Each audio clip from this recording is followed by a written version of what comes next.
이사야서 4장 2절로 4절의 말씀이고요. 세 절이니까 다 같이 한 목소리로 읽겠습니다. 다 같이 읽겠습니다. 시작.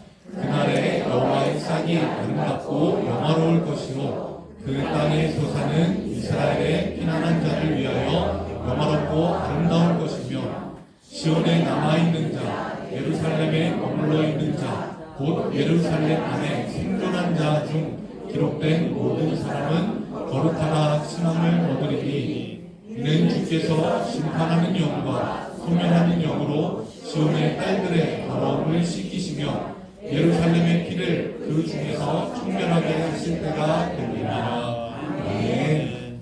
오늘은 삶을 깨끗하게 하는 것이라는 제목으로 이사야서 4장의 말씀을 함께 나누겠습니다. 제가 결혼한 지 얼마 안 됐을 때 신혼일 때 이야기입니다. 신혼일 때 이야기라고 하면 사람들이 귀를 쫑긋하지만 신혼하고는 아무 관계가 없고요.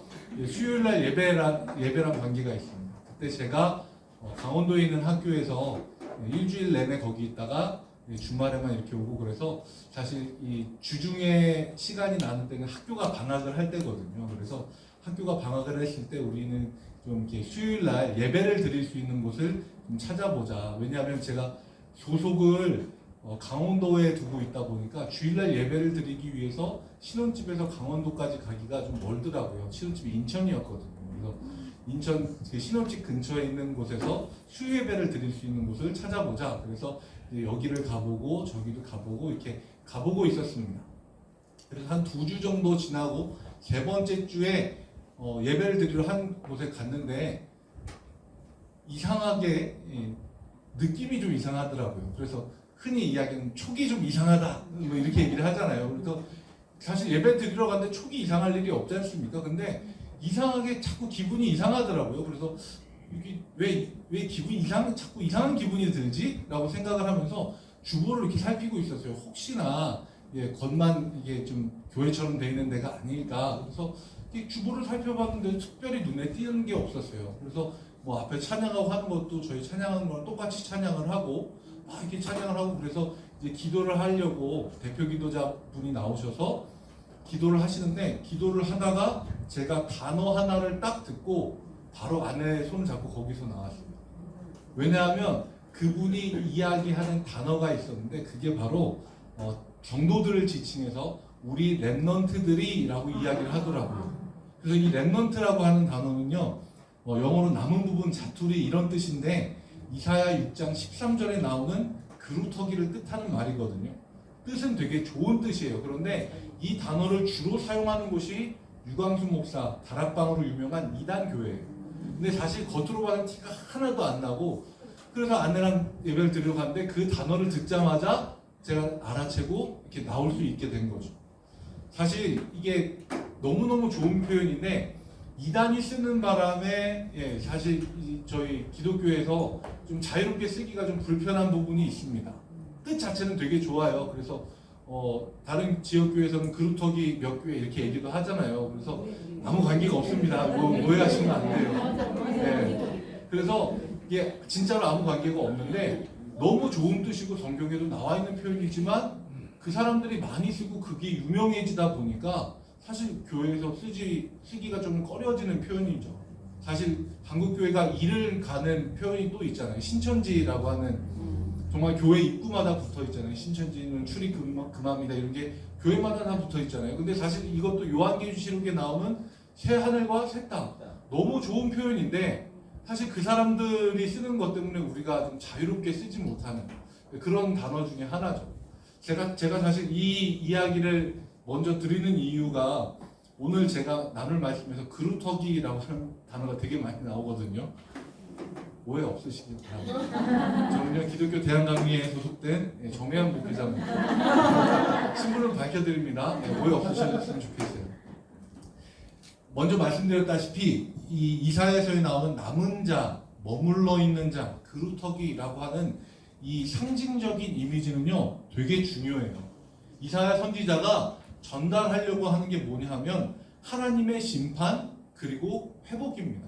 이사야서를 압축하자면 딱 이거예요. 하나님의 심판과 그리고 하나님이 회복시키시는 것.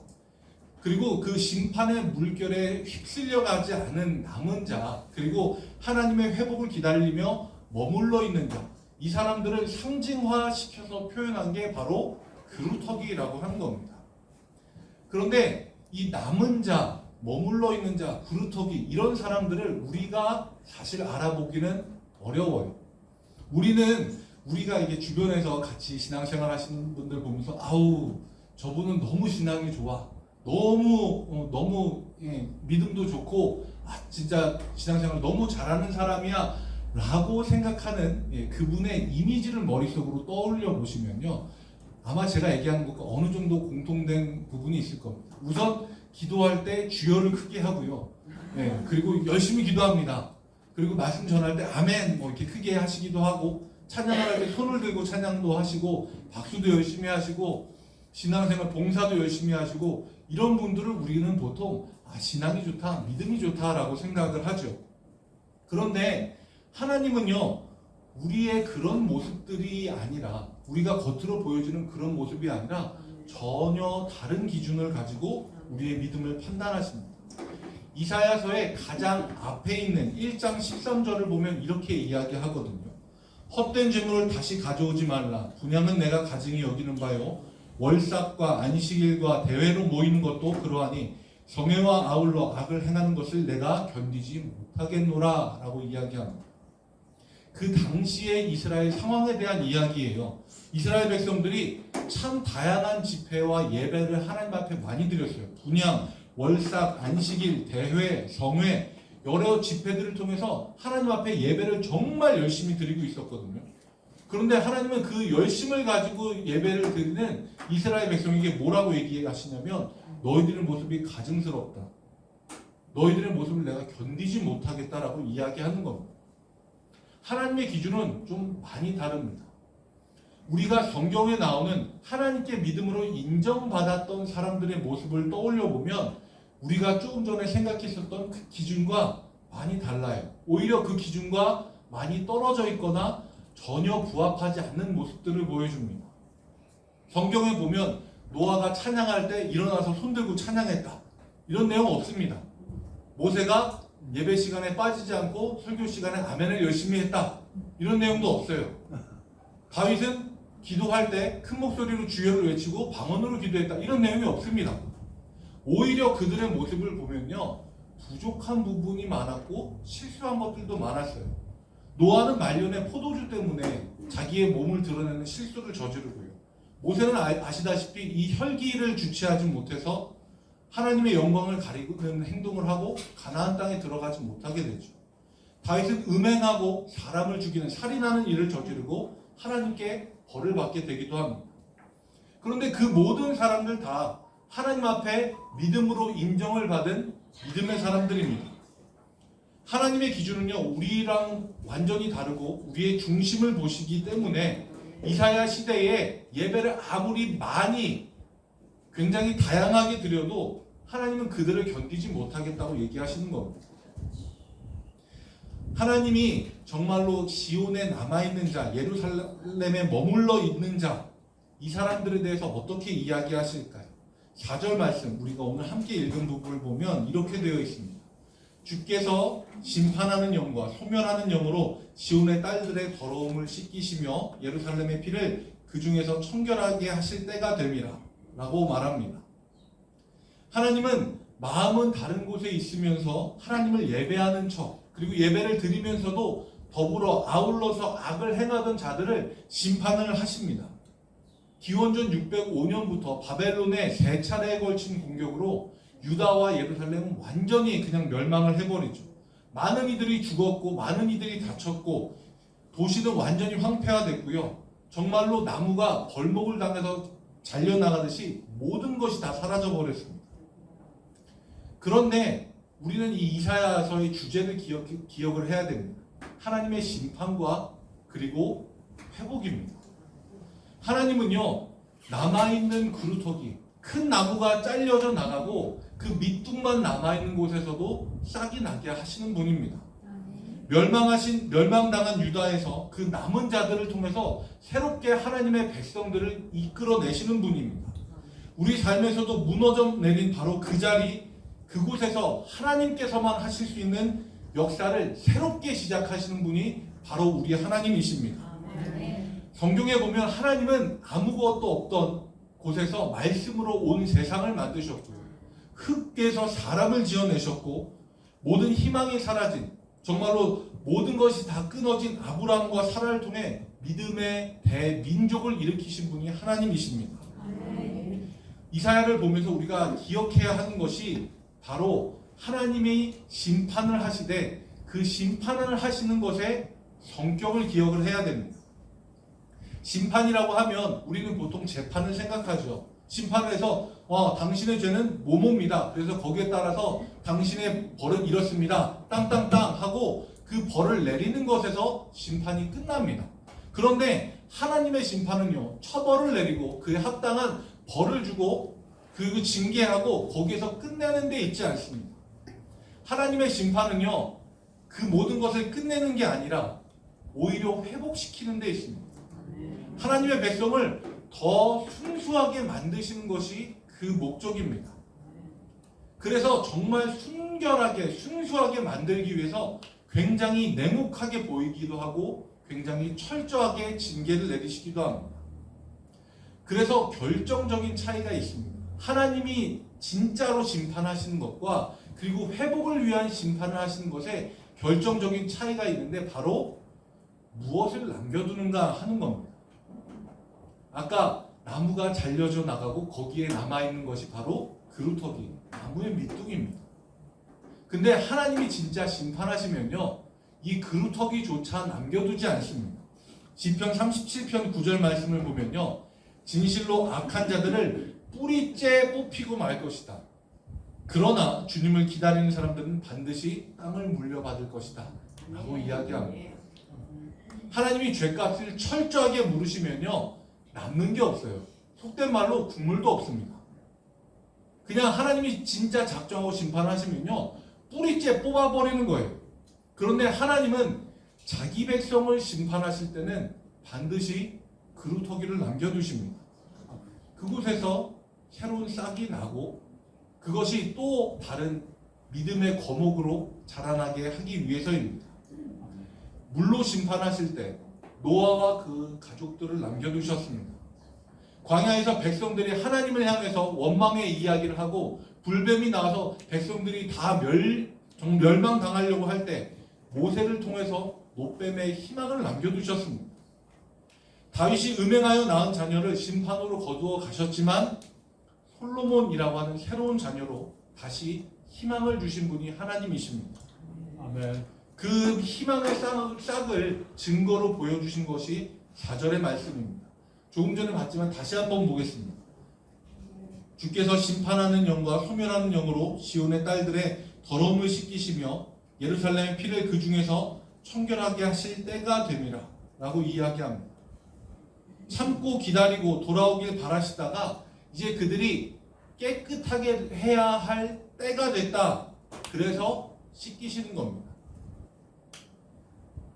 한 몇 주 동안 비가 참 많이 오기도 하고 그쳤다가 더워졌다가 왔다 갔다 많이 했습니다. 저도 자녀를 키우는데 비가 오면요, 애들이 되게 좋아합니다. 장화를 신고 비옷을 입고 갈아보면 길에 따뜻하게 고인 물 운동이 있잖아요. 거기에서 꼭 이렇게 발을 막 부르고 물 튀기는 걸 너무 좋아하더라고요. 그래서 그 모습을 이렇게 보고 있다 보면 어느새 제 바지는 다 젖어 있고 이런 모습들을 보면 애들이 왜 이렇게 물을 좋아할까? 그러면서 사실 이렇게 보지만 그 물이 깨끗하지가 않잖아요. 그리고 애들이 그 물을 가지고 막 손에 묻히기도 하고 아빠한테 좋다고 뿌리는데 미세먼지랑 먼지들이 다 있는 그걸 이렇게 맞으면서도 억지로 웃어줘야 하는 아빠의 고충을 그 아들은 알는지도 잘 모르겠습니다.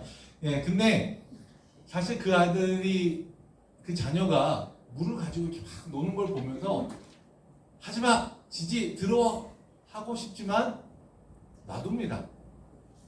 놔둬요. 왜냐하면 어차피 하지마 해도 조만치 가면 또 하거든요. 그래서 거기서도 하지마 그러면 돌아오면서 온갖 나무들을 다 쓸면서 손을 다 하고 그걸로 굳이 아빠한테 안겨서 가겠다고 또 요청하는 게 아들입니다. 죄송합니다. 네. 그런데요, 그렇게 하고 놀다가 들어오면요, 이 아이를 그대로 침대에 눕혀서 재울 수는 없습니다. 반드시 깨끗하게 씻겨야 될 때가 있습니다. 침대를 위해서가 아니죠. 아이를 위해서입니다. 그대로 잠이 들면 아이는 다 젖어서 감기에 들기도 하고 아플 수도 있습니다. 반드시 씻어야 하는 때가 있고 깨끗하게 해야 되는 때가 있습니다. 그때는 아무리 때를 쓰고 울부짖고 목청을 놓아 울어도요, 반드시 씻어야 됩니다. 하나님께서는 그 때가 돼서 이제 심판, 다른 말로 하면 씻기시는 겁니다.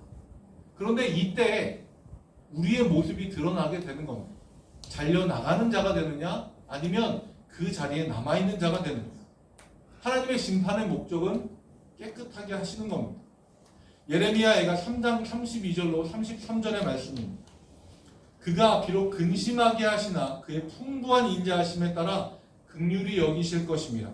주께서 인생으로 고생하게 하시며 근심하게 하심은 본심이 아니시로다. 하나님의 본심이 아니라는 겁니다.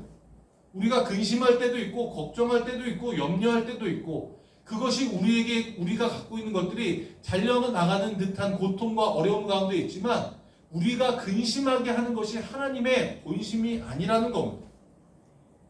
여러분들이 지나온 신앙의 여정과 삶의 모습들을 되돌아보면요, 어떻게 살아오셨는지 제가 다 알 수는 없지만 어떤 삶도 편안하거나 탄탄대로 같은 그런 인생길을 걸어왔다 라고 이야기할 수는 없을 겁니다. 제가 예전에 있던 시골의 학교에서요, 매년 김장을 해서 동네 어르신들한테 이렇게 나눠드렸습니다. 소방서도 가고 애들이 사고를 많이 쳐서 경찰서도 갖다 드리기도 하고요, 동네 어르신들한테도 이렇게 드리기도 하거든요.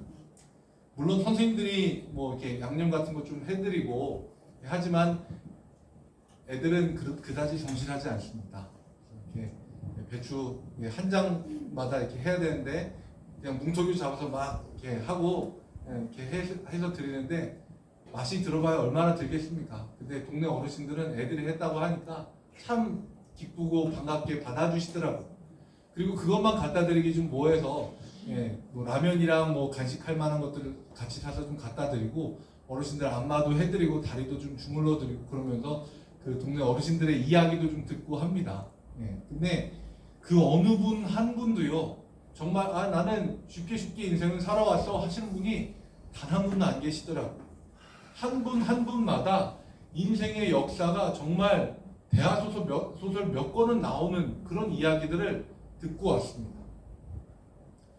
우리도 마찬가지 아닙니까? 얼마나 많은 인생의 이야기들이 우리 가운데 있습니까? 그 모든 순간 마냥 행복하지만은 않았죠. 내가 감당하기 어려운 때도 있었고 위기도 있었고 눈물이 없이는 들을 수 없는 그런 이야기들도 많았습니다. 근데 이사야 선지자는 이 말씀을 통해서 우리에게 이야기하는 겁니다. 어렵고 힘든 때가 있다면 그때는 하나님이 나를 징계하고 심판하시는 것이 아니라 내 삶을 깨끗하게 비워내시는 때입니다. 하나님이 내 삶을 하나님 외에 다른 것들로 채우지 않기 원하셔서 비워내고 깨끗하게 하시는 겁니다. 하나님의 심판은 잘려나가는 이들에게는 무서운 심판이지만 그루터기로 그 자리에 남아있는 자들에게는 반드시 축복입니다. 잘려나가는 아픔과 남아있는 외로움도 있지만 하나님은 그 일을 통해서 우리 삶을 더 깨끗하고 정결하게 하십니다. 우리에게 위기의 시간은요, 삶을 깨끗하게 하시는 하나님의 시간입니다. 우리는 이 시간을 믿음으로 감내하고 또 견뎌내야 합니다. 아무런 의미가 없는 고통과 보람 없는 희생이란 없습니다. 한 가지 이야기를 들려드리고 오늘 말씀을 마치도록 하겠습니다. 2차 세계대전 당시에 아우슈비츠 수용소에 대한 이야기는 많이 들어보셨을 겁니다. 참 많은 유대인들이 그곳에서 학살을 당했고 그곳의 기준은 오로지 이 사람이 일을 할 수 있느냐 없느냐였다고 합니다. 그래서 먼저 그곳에 있던 사람들이 새로운 사람들이 들어오면 조언을 해주는 게 그거였다고 하죠. 깨진 유리 조각을 쥐어주면서 이걸로 매일같이 면도를 하라고. 수염이 있는 것보다 없는 게 혈색이 더 좋아 보여서 그래서 하루라도 더 살 수 있으니까 이 유리 조각을 가지고 면도하라고. 다리가 다쳐서 아프더라도 군인들이 보는 앞에서는 똑바로 걸으라고. 그렇지 않으면 당장 끌려가서 어떻게 될지 모른다. 그 수용소가 아우슈비츠 수용소인데요. 거기에 정신의학자 빅터 프랭클 박사도 그곳에 수감되었습니다. 여기 나와 있는 죽음의 수용소라고 하는 책에서 이분이 이렇게 이야기합니다. 추운 겨울날 밤에 식당에 있던 감자가 없어진 사건이 있었습니다. 독일 간부는 수감자들 안에서 범인을 찾아내지 않으면 그곳에 수감되어 있는 2,500명 모두를 전부 하루 동안 굶기겠다고 이야기했습니다. 사람들은 고민했습니다. 범인이 나오면 그 범인은 바로 죽임을 당할 거고, 나오지 않으면 2,500명이 고된 노동을 하면서 하루를 견디고 또 아무것도 먹지 않은 상태에서 추위를 지내면서 하룻밤을 견뎌내야 합니다. 그런데 그 누구도 범인으로 자백하지 않습니다. 사람들이 함께 있는 곳에서 누군가 소리를 지르기도 합니다. 왜 나오지 않느냐고. 왜 그 한 사람 때문에 우리가 다 고통받아야 되냐고. 나는 이 힘들고 어려운 이 상황을 견뎌낼 수가 없다고. 근데 이 빅터 프랭클 박사가 사람들에게 이렇게 이야기해 줍니다. 어떠한 환경에서도 인간의 삶은 결코 의미가 없을 때가 없습니다. 저와 제 친구가 이곳에 왔는데 제 친구는 이곳에 도착해서 이렇게 하나님 앞에 기도했습니다. 하나님, 이제 내가 당하는 고통과 그리고 앞으로 나에게 다가올 죽음까지도 감내하겠습니다. 그러니 내 사랑하는 사람들을 고통과 죽음에서 구원해 주십시오. 그 친구는 그 이후에 어떠한 고통도 견뎌냈고 끝내 당하는 그 죽음 앞에서도 담대했습니다. 이 마음이야말로 가장 의미가 있습니다. 오늘 우리가 굶었고 견디기 힘든 이 추위와 싸우면서도 우리가 이 고통을 견딤으로써 감자를 훔친 그 사람은 자신의 생명을 건졌습니다. 우리에게 있어서 아무 의미 없는 고통이나 보람 없는 죽음은 없습니다. 이렇게 이야기를 전해주었습니다. 우리는 함께 장마철을 지내고 있습니다. 어떤 곳은 비가 많이 와서 사고를 당한 소식이 들리기도 하고 이후에 우리에게 다가올 태풍에 대한 염려와 걱정을 하기도 합니다. 우리 삶에도 장마철과 같은 때가 옵니다. 불쑥 찾아와서 우리에게 아픔을 주는 상황들도 있고 어려움들도 있습니다. 우리는 그런 시간을 견뎌내고 버텨내야 합니다. 아무 의미 없는 고통과 보람 없는 희생은 없기 때문입니다. 우리가 견뎌내고 참아내는 이 모든 시간을 통해 하나님은 우리를 더 정결하고 순수하게 빚어내시고 하나님을 더 닮아가는 모습으로 우리를 만들어 주실 겁니다.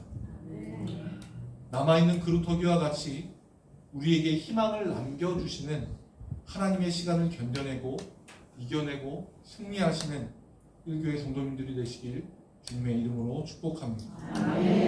우리 함께 같이 찬양하겠습니다.